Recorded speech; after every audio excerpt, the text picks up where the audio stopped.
मैं विश्वनाथ शाह जेडीयू पंचायत अध्यक्ष श्रीखंडी भिट्ठा। अच्छा, आप जेडीयू से हैं? आपके बहुत जरूरत थी यहाँ पे। चलिए सुनिए तो बात तो सुनिए। हम कह रहे हैं कि आरजेडी की तो बड़ी बुराई हो गई। बताए बुराई क्यों होगा? कि विधायक जी गायब रहते हैं। 15 साल से आपकी सरकार है, आपने क्या किया क्षेत्र में? हमारी सरकार ने, अगर किसी को नजर हो तो ये सरकार 63 वर्षों से कांग्रेस जो यहाँ 60 भाई साहब हो गया 60-70 वर्ष है ना। ये लड़के ने हम कह रहे 15 साल रुकिए। अरे मैं सवाल पूछ लेता हूँ, मेरी बात सुन पहले। रुकिए मेरे सवाल सुनिए। 70 साल छोड़ दिए, 15 साल छोड़ दिए, 5 साल पिछले चुनाव 5 साल का होता है और हम पिछले 5 साल का काम देख के वोट देते हैं। मुझे लगता है आप लोग भी 5 साल देख। तो पिछले 5 साल में जो क्षेत्र की समस्याएं हैं जो है, आप बताइए 3 बड़े काम बता दीजिए मुझे आपने, जो जेडीयू ने नीतीश कुमार ने यहाँ किए हैं। नीतीश कुमार ने ये काम किया कि अभी 24 घंटा बिजली जलती है। 24 घंटा बिजली आती है? हाँ, एकदम 24 घंटा रहती है। 22 घंटा तो निश्चित रूप से रहता है सर। अभी कटा हुआ है, अभी कटा हुआ अब शोर नहीं। भाई साहब एक मिनट रुक जाइए।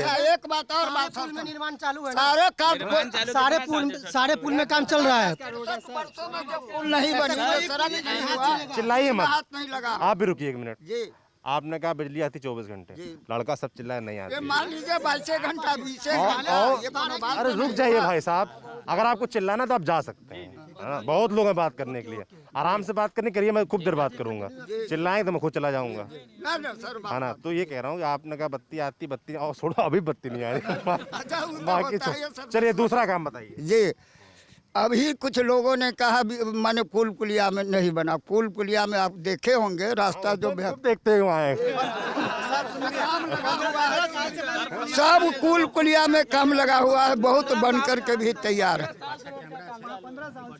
ये लड़का लोग कह रहे हैं 15 साल से चल रहा है, कब बन जाएगा?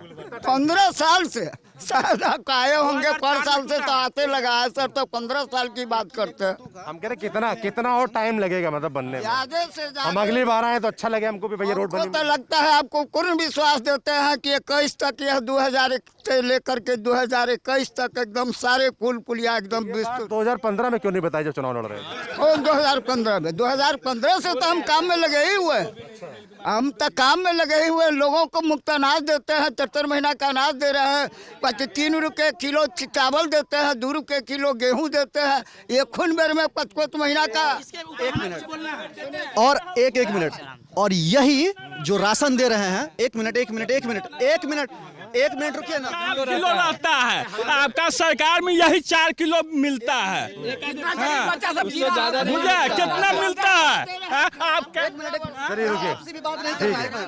इनका यही जो राशन है, इसी राशन की एक जानकारी आपको दे, जो यह राशन दे रहे हैं ना। और अभी जिस महानुभाव को टिकट दिया गया है वह जिला में सबसे बड़े राशन माफिया हैं। दिलीप राय जी सबसे बड़े राशन माफिया हैं जी। राशन माफिया क्या होता है? राशन माफिया ऐसा होता है जैसे कि आप हैं और 4 कार्ड बना, अब उसमें से 3 व्यक्ति उपलब्ध हैं, 1 व्यक्ति उपलब्ध नहीं है, आपका वो राशन भी उठेगा और वो आपके नाम से उठ रहा है और कहीं और वो जा रहा है। ऐसा हो रहा है, ऐसा ही होता है जी, यहाँ हो रहा है। और वो दिलीप राय जी है। और अभी इन्होंने कहा कि यहाँ पे बिजली आती है, इसको एक्सेप्ट करना कोई बुराई नहीं कि है, पर आप आपको बता रहे हैं कि एक भी बिजली प्लांट क्या इन्होंने लगवाया है? अभी भी सारे बिजली हमारे या तो आ रहे हैं झारखंड से, कल होके झारखंड की सरकार के साथ थोड़ा सा विवाद हो जाता है तो सबसे पहले वो बिजली पे ही अटैक करते हैं। क्या हो जाता है यहाँ पे जितने भी संविदा के टीचर्स थे, जितने भी ब्लॉक स्तर पे कर्मचारी थे, वो सारे पोस्ट हटा दिए गए। और शिक्षा की हालत, आप चलिए मिड डे मील खाने के लिए यहाँ बच्चा आ रहा है। ये दुर्भाग्य है बिहार का। जो बिहार एक समय में IAS निकाल रहा था ना, आप डाटा निकालिए उस IAS ऑफिसर बच्चों का, वो सब बाहरी हैं। वो कहने को बिहारी हैं पर वो बिहार में कोई नहीं रह रहा है। मैं स्वयं जॉब करता हूँ कहीं और। अब ये भाई साहब बताएंगे शिक्षक के लिए क्या किया गया है एजुकेशन के लिए? एजुकेशन के लिए तो सर ये किया गया कि आज से विगत 1 मिनट जब बोलते हैं ताकि लोग बोले विगत, ये गलत बात है, जवाब सुनना पड़ेगा आपको। विगत विगत 15 वर्षों में जो लालू जी की जो सरकार थी, हमारे जानकारी के मुताबिक उन्होंने 95,000 मात्र शिक्षकों की बहाली किया। आज नरेंद्र मोदी एवं नीतीश जी की जो सरकार है उसमें उनका कहना है कि 6.5 लाख शिक्षकों की बहाली किया। अभी हमारे भ्राता श्री चाहे उम्र में हो सकते हैं, माने भतीजे हों, छोटे हैं ही, बच्चे के समान है, लेकिन एक बात जरूर है कि जिन लोगों को माने आपको 4,000 के वेतन पर नौकरी दिया, वो आज 25,000 पा करके परिवार उसका सुखी है। इसमें कहीं कोई दुखित नहीं है। शिकायत कर रहे हैं कि भाई उनको परमानेंट किया जाए, और तमाम और लड़का लोग शिकायत करता है कि भाई इनको बहाली क्यों की गई। तो वो उनके शिक्षा के स्तर पर सुनिए तो शिक्षा के वो कहते हैं कि उनका टेस्ट लेना चाहिए था, तो अच्छे शिक्षक मिलते हैं था। ये इस बात को मैं भी मानता हूँ, टेस्ट लेना। इनकी तरफ से मैं आपसे पूछता हूँ, ग्राम का मुखिया किस बेसिस पे टीचर बहाल करे, जरा आप ये मुझे समझा दीजिए। हमारा ग्राम का मुखिया अगर किस बेसिस पर अथी करेगा, पंचायत समिति किस बेसिस पर उसका अनुशंसा करेगा, ये इस समय सुझाव आप लोग भी अगर मान लीजिए शिक्षित है तो आप लोग को देना चाहिए था। दिन में यहाँ बैठे हुए हैं। क्यों भैया ये बताओ, ये कह रहे हैं सुझाव देना चाहिए, कोई सुझाव लेने आता है? कभी कोई सुझाव नहीं आता है। वही तो सुझाव इवेंट ट्विटर पे ये लड़का एक काम, ये सुमित कुमार झा, इनसे ही बोलिए, जदयू के नेता है, इनको ब्लॉक में अपना जमीन का रसीद कटवाना है। हम वादा कर 5 दिन का समय देते हैं, इनका क्षमता नहीं कि कटवा ले जमीन का रसीद। अब ये भी जाएंगे, जदयू का नेता है, जमीन का अपना खुद का जमीन का टैक्स जमा नहीं कर पाते हैं। वहाँ पर इतना धांधली है, वहाँ पर कोई कर्मचारी है ही नहीं, इतना धांधली, भ्रष्टाचार इतना ज्यादा है। सबसे बड़ा समस्या भ्रष्टाचार है कि नहीं? भ्रष्टाचार तो हमारे समाज के लोगों ने किया। हर गांव में ऐसा कोई गांव नहीं है, सुनिए सर, ऐसा कौन गांव नहीं है जिसमें 4 या 5 दलाल जो आपके पॉकेट से जेब निकाल करके, पॉकेट से पैसा निकाल कर उसके दलाल में, वो दलाल की एक नीति है, हम आपको काम नहीं होता जिसके चलते वो दलाल के हाथों बिक जाते हैं। ऐसे लोगों पर कार्रवाई क्यों नहीं करती, चिन्हित क्यों नहीं करती सरकार? नल जल योजना का पूछ लीजिए। पहले शिक्षा पर आइए, अभी जो सब पे बात करेंगे है ना, आराम से करेंगे, तो जल्दी आओ मत आप लोग, और चिल्लाना नहीं, कोई आराम से बात या इसमें सर कहीं न कहीं हम लोग भी दोषी हैं। सरकार ठीक है, सरकार सुनिए, सरकार तो ठीक है ही, लेकिन हम समाज में जो दबे कुचले लोग हैं, अगर एक आध दिन अगर उसकी हैरानी होती है तो हमरे जैसे, मैं अपना ही नाम कहता हूँ, जिसकी ब्लॉक में BDO CO से जान है, पहचान है, वो जाता है वहाँ रिश्वतखोरी है। जहाँ 1200 रुपया, हमारे एक मित्र ने कहा कि 1200 रुपया, सुनिए भाई बोलते हैं तो बोले दीजिए, आप भी बोलिएगा, 1200 रुपया जहाँ दाखिल खारिज में लिया जाता है।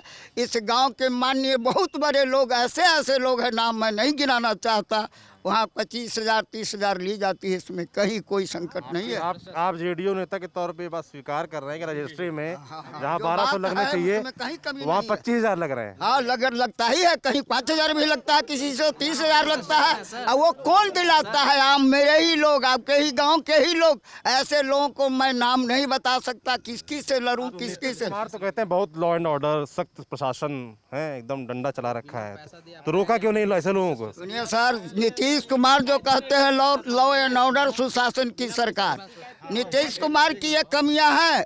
सर एक मिनट, नीतीश कुमार की कमियां हैं कि कमियां ये हैं कि अपने लोगों पर ज्यादा विश्वास करके, अभी अपने ही लोग समाज के लोग जो है, जो मुखिया है, दुनिया है, दारी है, जो शिक्षित से जुड़ा है, शिक्षा से जुड़े हैं, चाहे कोनो माने अथी से जुड़े हुए हैं, क्या कहते हैं, राजनीतिक से जुड़े हुए हैं, वो सब पे भरोसा करते हैं, सब उनको धोखा देते हैं। हाँ, यही बात है, धोखा है, इसमें कहीं कोई दो मत है। कहीं हो सकता है मैं भी गलती करता हूँ, ऐसे भी बहुत लोग हैं जो समाज को शोषण का, मतलब नीतीश कुमार के साथ गलत हो रहा है, मतलब वो अच्छा करना चाहते हैं मगर जो पार्टी के लोग हैं और वो नहीं करने दे रहा, अच्छा नहीं करने दे रहा है। यहाँ उसकी खास करके नेता, तो फिर नेता कैसा होना चाहिए? नेता तो ऐसा होना चाहिए ना, नेता तो ऐसा हो जो स्वच्छ छवि का हो, ईमानदार हो, और जो उनके साथ हो वो भी स्वच्छ छवि के होने चाहिए ना। फिर जी एकदम, इसमें नहीं है, कोई दो मत नहीं है। ऐसा बहुत कम लोग हैं, ये लोग नवयुवक है, स्वाभाविक है, बार क्राइटेरिया है। अरे सुनिए तो, ये लोग दबे, अरे इन्होंने बताया कि यहाँ जो आपके प्रत्याशी हैं JDU के, वो माफिया है बता रहे हैं। अब हो सकता है उनके नजरों में माफिया हो, ऐसी बात तो नहीं है। मतलब मैं तो बाहर का हूँ, मुझे नहीं पता। इस बार तो वो भी तो आए हैं RJD से, सर उसको मैं माफिया कैसे कहूँ? अगर माफिया था, जमीन से जुड़ा हुआ कार्यकर्ता है, माफिया नहीं है। हम लोग उसको चेहरा देखें। आप जेडी में से तो माफिया नहीं थे, आप जेडी में आ गए, नीतीश कुमार उनको टिकट दे दिया तो माफिया हो गया। अब माफिया हो गया सर। आज मैं आपको ये बात कहना चाहता हूँ कि यहाँ शैलेश कुमार झा मुखिया है, जब से मुखिया बने हैं, भले ही अनाज, लेकिन ऐसा कोई भी आदमी नहीं कर सकता कि पहले की बात यह है अनाज का घोटाला होता है, इस महीना का अनाज उस महीना में दे चुके आप। चलिए, उस महीना का बहुत बढ़िया, बहुत बढ़िया। सुनिए, आप बात करते हैं 7 निश्चय की। 7 निश्चय में भी सर काम हो रहा है, हो रहा है। 7 निश्चय में काम हो रहा है हमारे। रुकिए पहले 7 निश्चय में क्या क्या काम हुआ इस क्षेत्र में? 7 निश्चय में सर गली गली में जहाँ तहाँ सड़कें बनी है, रोड बना है। हाँ, बहुत ऐसा रोड है जहाँ कहीं रोड नहीं था। चलिए, पंचायत के अंदर जिस रोड पर आप चलिएगा उस रोड पर हम दिखा देंगे 6 महीना पहले का बना हुआ रोड पक्का उखड़ रहा है। नेताजी फैक्ट बोलिए, हम लोग वोटर नीतीश को वोट करेंगे, लेकिन इतना गड्ढा तो वहाँ काम हुआ है, उसमें आप क्या करें? अब जनता जो बोल रही है वो सुनिए ना। हाँ, हाँ। निश्चय योजना में आप चलिए मेरे घर पे, आपको मैं नल से बहुत ठंडा पानी पिलाऊंगा। एक ठंडा और एक गर्म भी निकलेगा, दोनों निकलता है एक ही नल से। 7 निश्चय योजना के तहत 2 नल लगवा रहे हैं आप लोग? एक ही से ठंडा और गर्म दोनों निकलता है। अब चलिएगा, तो यही तो विकास है, यही तो विकास है। लेकिन सर एक चीज है, सर एक चीज है, लालू जी के राज में हम लोग पहले विकास पर बहस नहीं करते थे। हम लोग जब बाढ़ आता था ना तो लालू जी बोलते थे कि गरीब को मछली मारने का फैसिलिटी मिलता है। कम से कम नीतीश राज में हम लोग इस पर बहस भी कर रहे हैं।